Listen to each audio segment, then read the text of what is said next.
ñu amaat mbégte di leen remercier par rapport ak seen fidélité ci programme Dakaractu yi nga xamante ni yéen a ngi koy faral di suivre à travers ces différentes plateformes ñu remercier waat leen encore une fois ci fidélité bi bu baax a baax tey nag dañoo ñëw waxtaan ak kilifa benn kilifa boo xamante ni ñu bëri xam nañ ko xàmmee nañ ko également ci langue politique gi. mu am lu bëri loo xamante ni def na ko ci ay jéego en politique doon kenn koo xamante ni opérateur économique la mais également ñu bëri xam ko également mu doon ku am engagement par rapport ak li nga xamante ni moom mooy doxalinu politique suñu waxee kooku pour ñu présenter ko sunu mbokk internet yi dañ leen di wax rek moom mooy le président donc du PSD jant bi bu ñu waxee PSD jant bi nag ñu bëri seen xel day dem ci ki nga xam ne moom mooy le secrétaire général national Mamour Cissé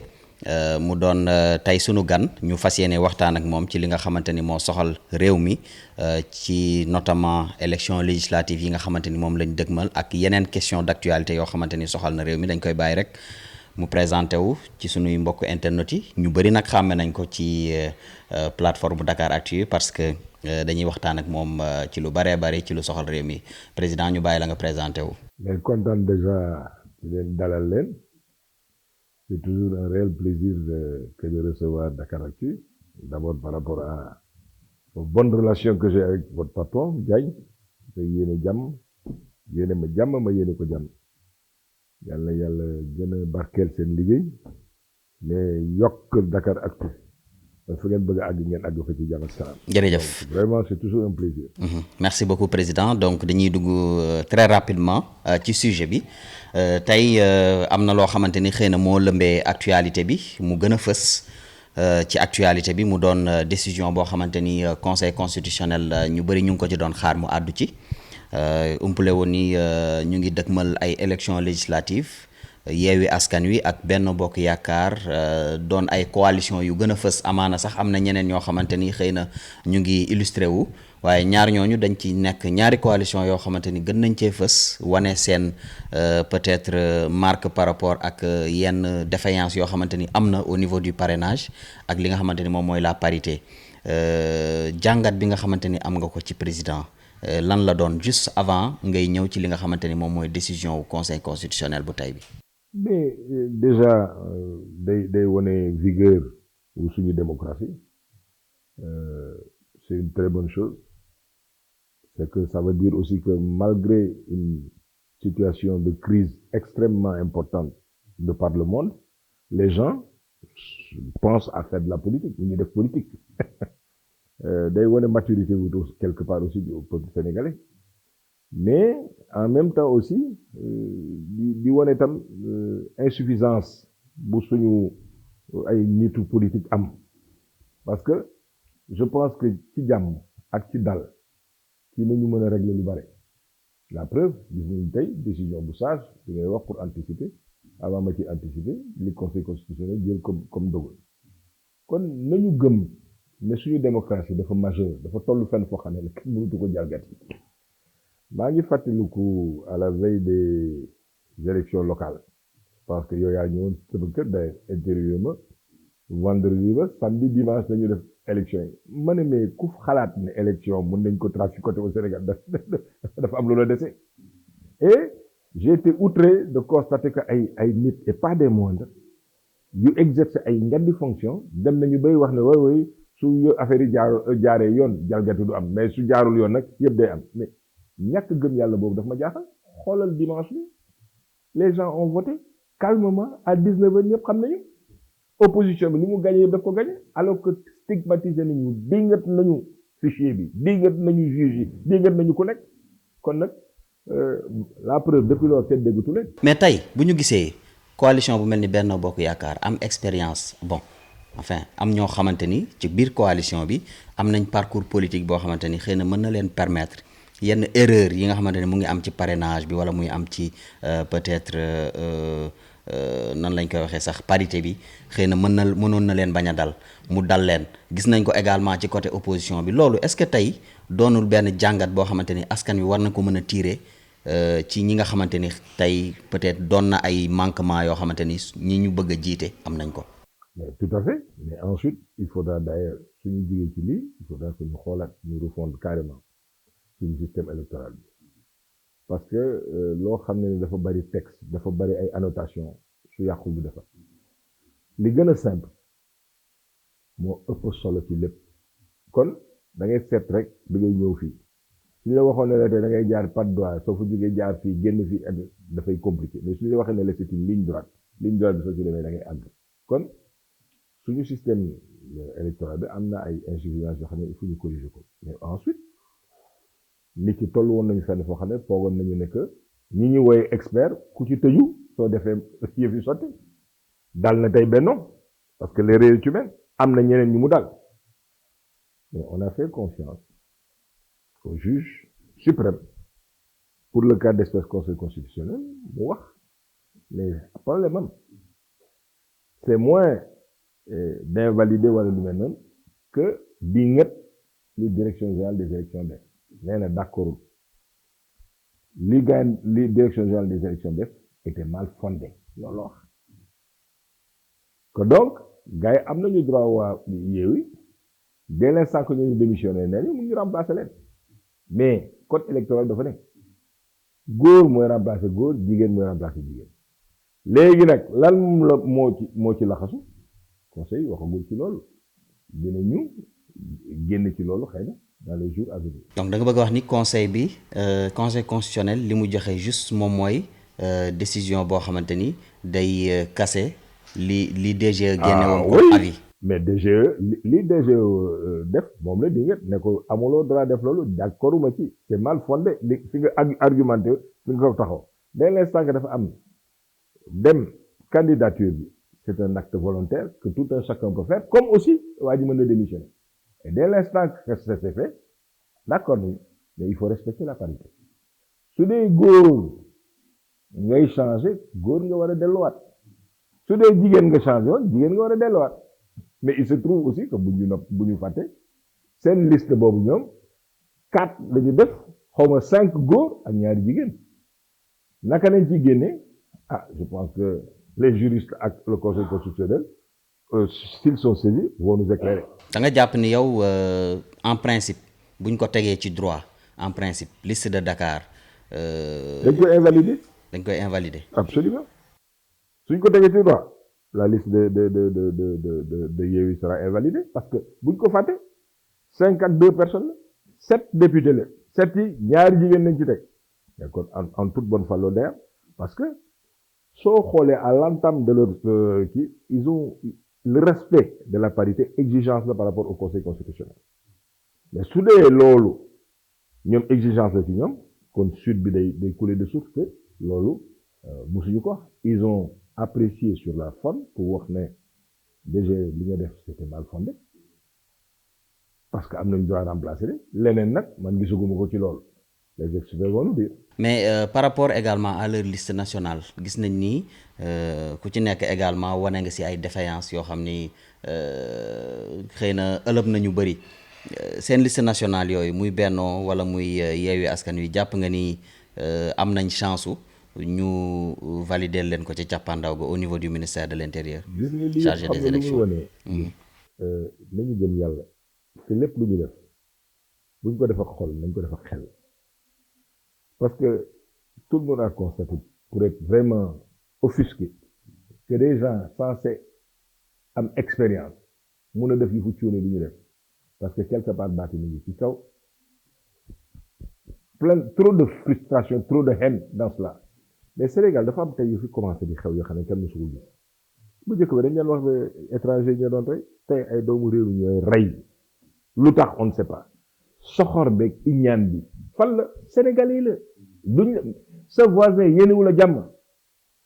lépp loo am ci suba ba ngoon ñu ne da nga ko sàcc da nga drogué wu da nga def lii da nga def leen Sénégalais ñoo baat léegi soxor iñaan boo xam ne kenn comprendre lan la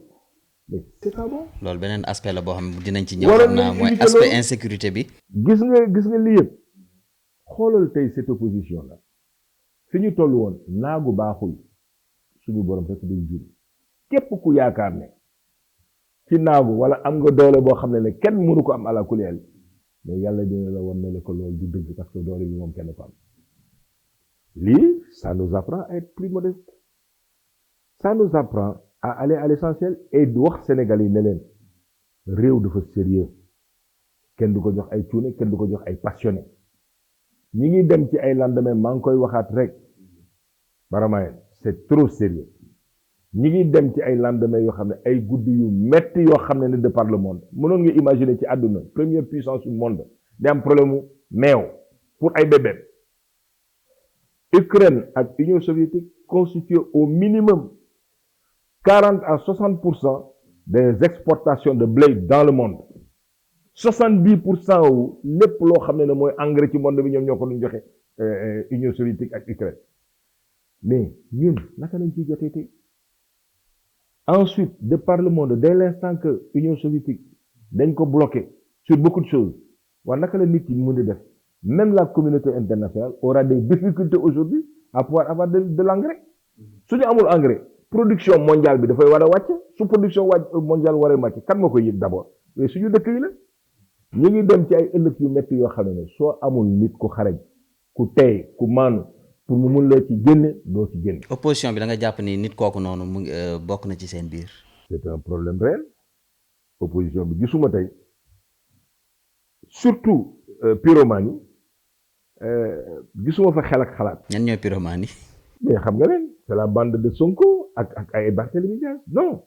Yewwi ak groupe Khalifa Sall mais Khalifa Sall waroon na tey fi mu jaar yëpp ak vécu bi mu am di ànd ak tey ñu mel nii ñoo xam ne seen problème yëpp mooy déstabiliser le pays ci fii ñu toll tey dañuy ñaan ñun ñu mel ni comme Mali mais le Sénégal tey fii mu toll à la croisée des chemins on a besoin d'avoir des hommes réfléchis pour ñu génne ñu ci li ñu ciy génne ay connexions yu wóor parce que fii ñu jëm dafa metti les Français l'ont compris beaucoup de Français ne voulaient pas d'Emmanuel Macron mais c'était devenu un mal nécessaire parce que ci contexte bi ñu nekk la mais rax ci dolli mais Macky Sall jigadul réew mi ngi réaliser des choses il n'est pas parfait mais pour l'essentiel man daf may jaaxal comment on parvient à lever ñun sur le marché obligataire di lever ay bons du trésor de 50 milliards 60 milliards tu me diras que bare na bariwul mais am na yenn montant yoo xam ne mënuñu ko tey ñun lever parce que conditionnalité yi ñu daal di imposer de par le monde dafa métti waaw kooku soo fi ñëwee teg fi ay cuune yu lay wax ay France dégage rek États-Unis dégage rek Amérique dégage mais il pense que c'est que des slogans noonu la ñuy gérer réew. mais Sénégal est-ce que tey jàppoon ni dafa soxla benn souffle bu bees parce que tey boo xoolee pratiquement nguur yu bari jaar nañ fi mën naa ni sax Macky Sall xëy na peut-être nguuram niñ ko ŋàññee xëy na am na benn particularité boo xamante ni mën nañ ko cee noter muy maanaam jeunesse bi nga xamante ni tey dafa jug en masse pour wax ni déedéet peut-être xëy na d'accorduñu ngir Macky Sall peut-être di doxalee nenn ni donc loolu tey buñ ko gisee est-ce que jàppoon ni dafa am benn crème bu bees boo xamante ni tey réew mi da ko soxla maanaam souffle bu bees. gis nga y a un fait inéluctable alternance générationnelle day am mais ak qui et comment wax naa ko ci benn émission temps yi je respecte beaucoup li ñoom Thierno Alassane Sall di def Aar Sénégal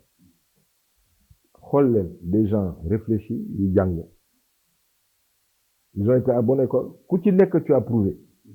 mais le juge dem kan moo ko mën a reprocher tey de immoralité il a démissionné parce que li mu gisoon il n'était pas dans les conditions il a préféré partir Thierno Alassane Sall ñëpp gis nañ li mu def poste ministre bi mu neexee ak ministère bi mu yore woon quand il y a eu des divergences avec le président de la République ak le gouvernement il a préféré partir avec dignité mais keneen ak keneen cette bande là kon am nañu une jeunesse qui n'est pas malsaine qui est très réfléchie et qui a à cœur le développement de notre pays ñooñu c'est une alternance générationnelle et s'ils dépassionnent le débat comme je le souhaite le côté très réfléchi très très moral qu'ils ont mais c'est des gens qui vont apporter beaucoup de fraîcheur et beaucoup de surprises dans ce pays-là man dama ne tey je suis dans une majorité. Je souhaite effectivement que Benno gagne. Mais je l'ai dit la fois dernière, après Benno, j'aurais souhaité que Aar Sénégal ait un groupe parlementaire à l'Assemblée nationale, parce que ci doxin bi ñu nekk on convainc nañu. Et tous les patriotes yu génn tey ci yeewi la xaw ma takk nit yi mais ñooñu ñi fa génn nekk de la bonne graine, mais je pense que tey ils ont leur place dans ces dispositifs-là en toute bonne foi, parce que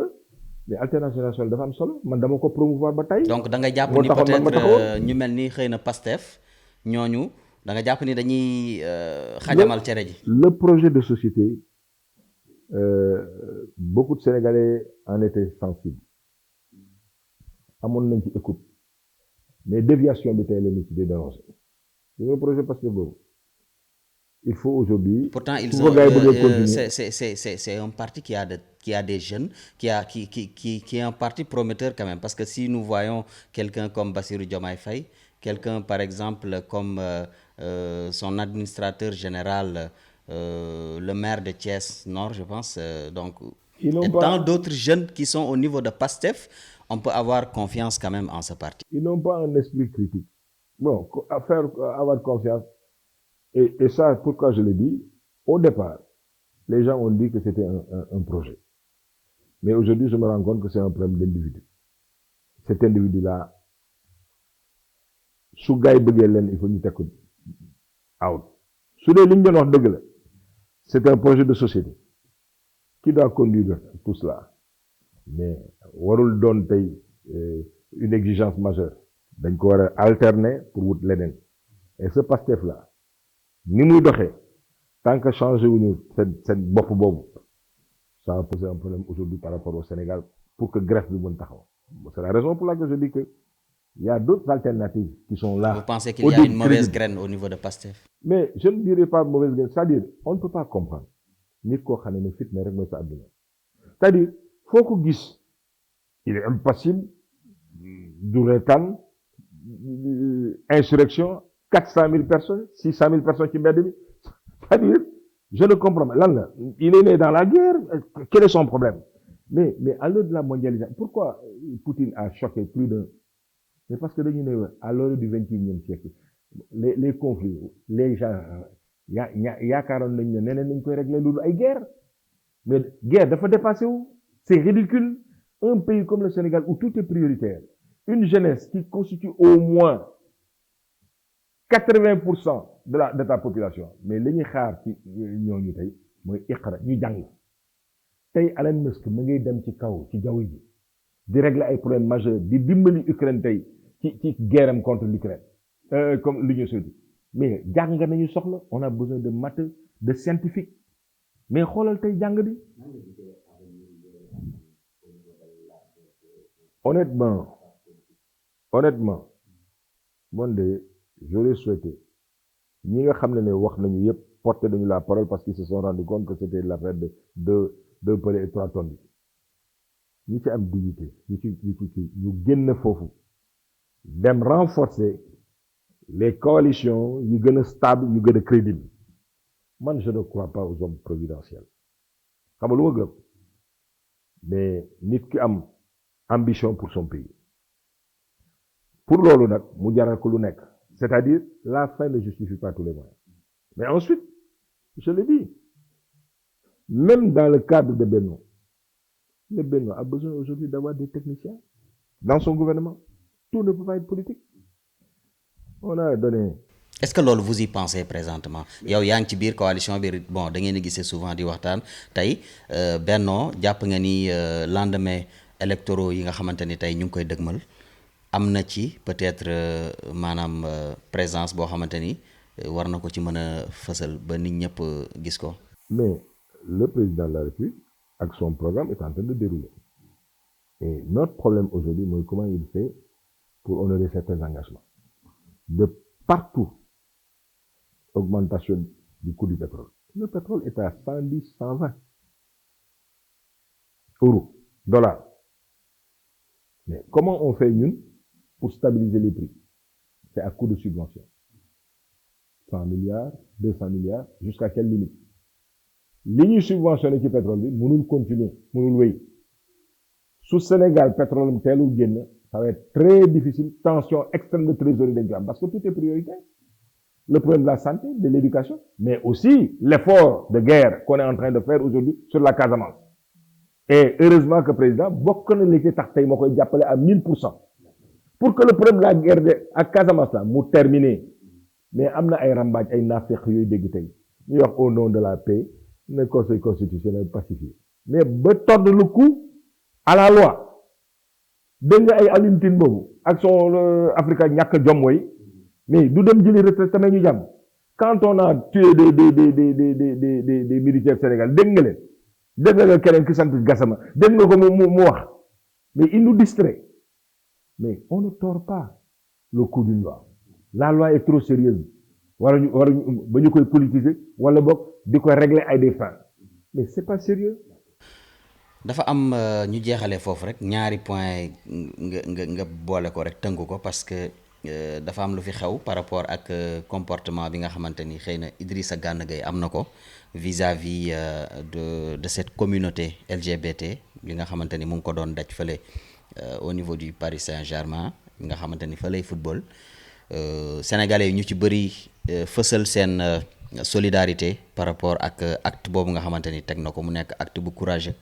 boo xamante ni ñu bëri daal ni nañ koy magnifier tey naka nga jàngatee acte boobu ak bu fekkoon peut-être am nga message boo xamante ni yaa ngi koy lancé kii di Idrissa Gana Gueye lan lay doon. mais il a été un Sénégalais et puis gis ngeen ni da ngay gëm yàlla xam ne lu am moom la il faut avoir des convictions et des convictions fortes man su ma gisee ku am conviction daf may neex mais du ci éducation du ci moralam dañu dàq homosexualité ñun ci suñu société mais ensuite suñu religion ñu bëgg ko jouer loo benn rôle accepté wu ko du lu muy dënd dañu war a respecter sa liberté de pensée et de choix mais lan lañ doon wax oui puisque Sénégal day xeex ak homosexualité kenn dootul ñëwati au Sénégal même suñu hôtel yi ak les touristes dañu ñëwati mais les touristes sont là et à fond raison au contraire suñu problème mooy est-ce qu'on a aujourd'hui suffisamment de capacité et de gens compétents dans le secteur de l'hôtellerie pour ñu teel ñi on souhaite que Sénégal ñu am fi beaucoup d'opérateurs yu mel ni comme MSN mais pas des gens comme celui qu'on a confié aujourd'hui notre méridien président boo xam ne lu ñëpp bokk benn nit moo ko yore depuis kenn déggatul appel d'offres alors que tout le monde voit que le méridien président est en train de mourir de sa belle mort loolu on ne peut pas l'accepter. Donc les cas d'agression de meurtre et cetera bëri nañ trop ba jaaxal askan wi fi mu toll nii askan wi dafa jaaxle ba ñu bëri sax am na ñoo xamante ni sax ñu ngi tirer peut-être ci xëy na ministre de l'intérieur wala ñuy jànnaxe ba xëy na peut-être amatuñu pexe bu dul peut-être di fayul seen bopp loolu tey jàngat bi nga ci am en tant qu'acteur politique lan lay doon. mooy naam tout est priorité dans le pays. Il faut que lu ma yàgg di wax